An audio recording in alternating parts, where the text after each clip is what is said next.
Hey Misfits, it's that time again. Time for another 1 minute review. And today we're looking at Sushi Boat.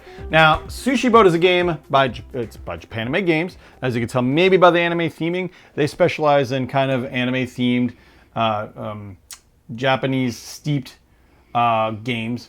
I don't know if that's a word I could call it or whatever, but basically... Games is a word. Games is a word, yes. Games is definitely a word. So basically, they bring over the culture of Japan and try to bring it to America in the form of games, obviously. Which, you know, if you heard of some of this stuff called anime, I don't know, it's kind of popular nowadays.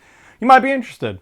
This has no association with any particular anime or anything like that, but it is adorable, absolutely adorable. The art and everything is, you know, anime-styled art and everything. But really, that's really just the theming of it. The game itself is gorgeous, and that's one of the things we're going to touch upon here because it elevates the game to something even more. So Sushi Boat is a game, like I said, by Japan Games, and they did a great job with designing this. Now, it's obviously about sushi. You have your sushi boat here, part of the name. And basically, you're going to be, it's kind of a memory match game. You're going to be moving sushi over here, moving your pawns to the table to get sushi to stack up on your table. So we'll start from the beginning. Everybody gets a pawn. Everybody goes around the board. You're going to take your pawns and put them somewhere on the board here. Now, depending on where you go, you will be next to a plate of sushi. The sushi will have a color, and it will have a food, a particular kind of sushi, which actually I absolutely adored, and I had to show this off. It actually has the dishes that are represented on here. You have your Sushi Boat samplers and your side dishes. Side dishes are actually in the form of cards in this game. But I thought that was super cool. It gives you a little bit of culture, a little bit of background on the dishes that you're going to be collecting and or eating. It just makes me hungry. It just makes me, yeah, when we unboxed this, we were about ready to eat this thing. So you basically go here. You are able to play these cards, which we'll get into in a minute, which might affect you. But in the end of the day, you're going to be getting this sushi. So you get this, you put this plate on your scoreboard here.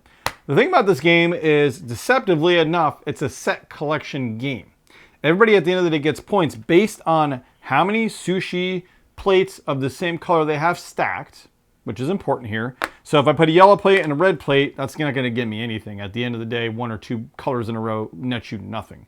So you want to try to collect the same color over and over and over again, which can affect you because depending on what plates are available, and the plates will move as you go along in the rounds, they will forcefully move at the beginning of every round and they will knock dishes off. And once they hit that section, they will come off. And so you're going to have kind of this race where people are grabbing plates that they have various colors to that they want to get. So for example, I'm building a plate here or building a stack here of reds. White is that wild color that doesn't actually affect or break the chain of reds. But as soon as I put a blue in there, it messes up the pattern, it messes up the order. So instead of having, say, 3 plates in a row, because the white doesn't count, I would now have only a set of 1 red, 1 blue, and 2 red, which literally gave me 0 points as compared to 2 or 3 points. So getting this set collection is very important. Now you might say, wait a minute, so is that it? No, there's also, you have to memorize what dishes you get. So as you go along, you're going to be stacking these plates, which will block what dishes you see on here. So that's also important because at the end of the day, you're set collecting. You want to have one of every different plate. We're big samplers, guys. We love to sample everything apparently in Sushi Boat because we want one of everything because that's what gives us the most points. So the trick is though, and where the memory part, because there's 2 memory aspects baked into this game, which is very clever. One is when you stack the dishes, you cannot see the plates that you're stacking on, right? Right, Misfit Tom? Right. Covered up, it's not there anymore. Guess what? You can't look at that ever again.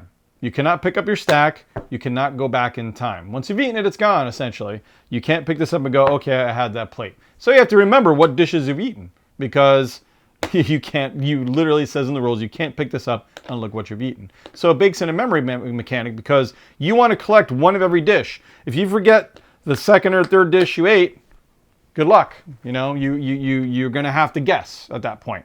So you have a memory mechanic baked into your scoring as far as what dishes you collect. You have a mechanic, of course, for set colors, which is easy enough to see. They obviously don't hide that. However, there's another mechanic that's baked in here memory-wise. So if you notice the Sushi Boat, which is awesome, and I'll get into that later, if you notice, there's some plates that you don't see as it goes around, right? You can't see these plates once they're back here, right? Kind of blocks them out. Well, at the beginning of every game, you'll pull a card. And you'll see these cards will have symbols in the corner, and that will dictate whether, you know, how you refill your sushi boat, because obviously people are going to be taking sushi boats. or I'm sorry, sushi plates. And as you refill it, you have to refill it at the beginning of each round. So you pull a card and you'll unload these and you move along. Well, some of these dishes will get hidden. So unless you're paying attention real close or remembering, you might forget exactly what is behind here. So at various points, you'll pull what's called a wasabi challenge. Now, if you notice, you got these cool little green cubes that are called, they're wasabi cubes. Wow, shocking, I know. Gorgeous little cubes here. The thing about the wasabi cube game is everybody gets 2 wasabi cubes. And you have these colors on your board, which are the colors of the plates, the various plates you get. So everybody takes these, and they basically are like almost betting.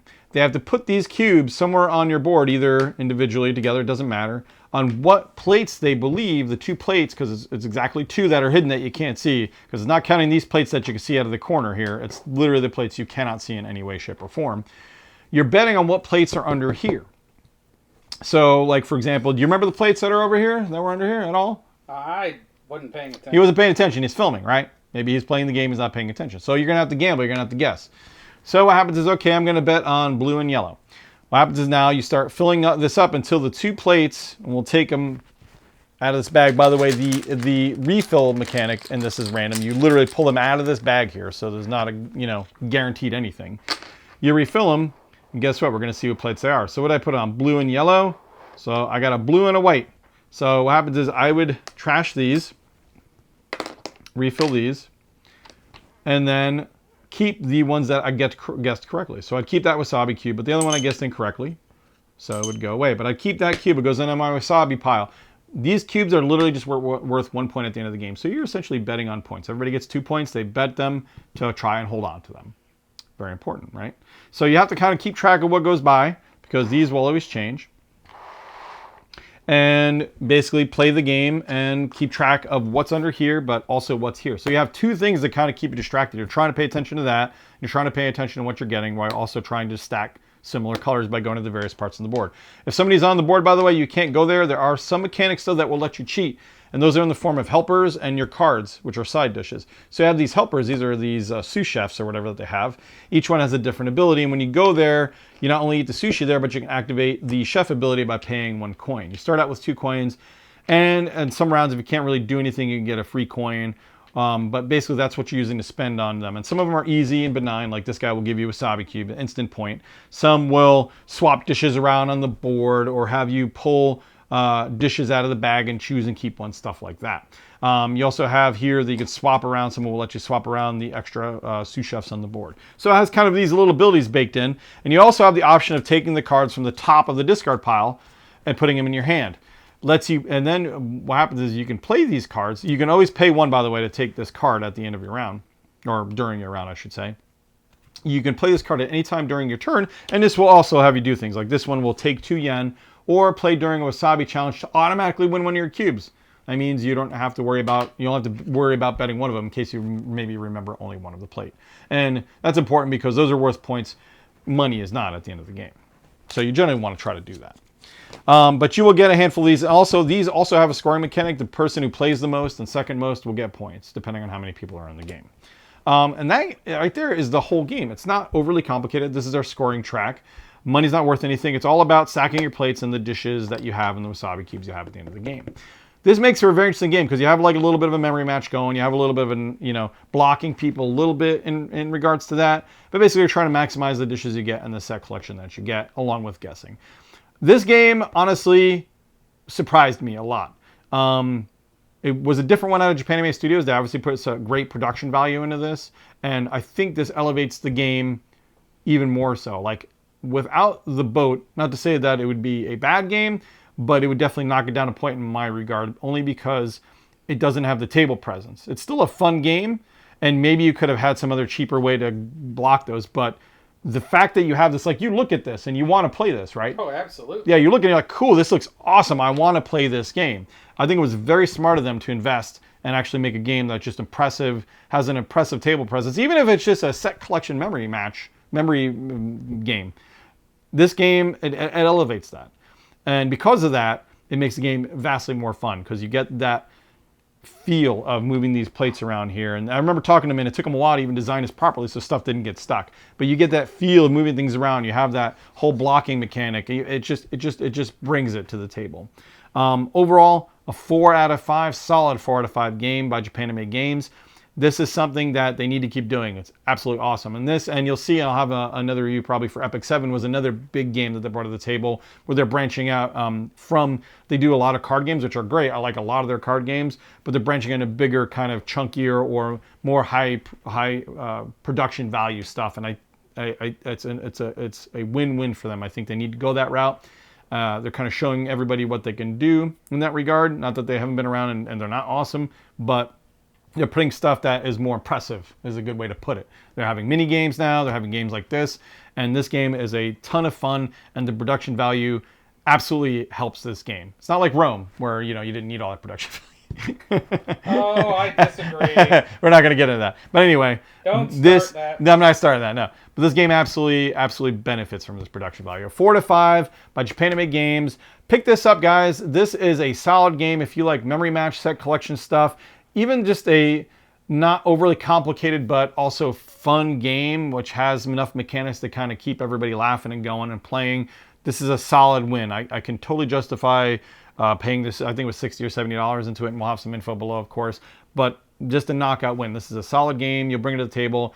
I can't see many people would have problems with that. The only people that might be people that don't like collection games. Maybe they hate Sushi. Maybe they're crazy. I don't know. But this is just a solid. How can you not love Sushi? I mean, I know.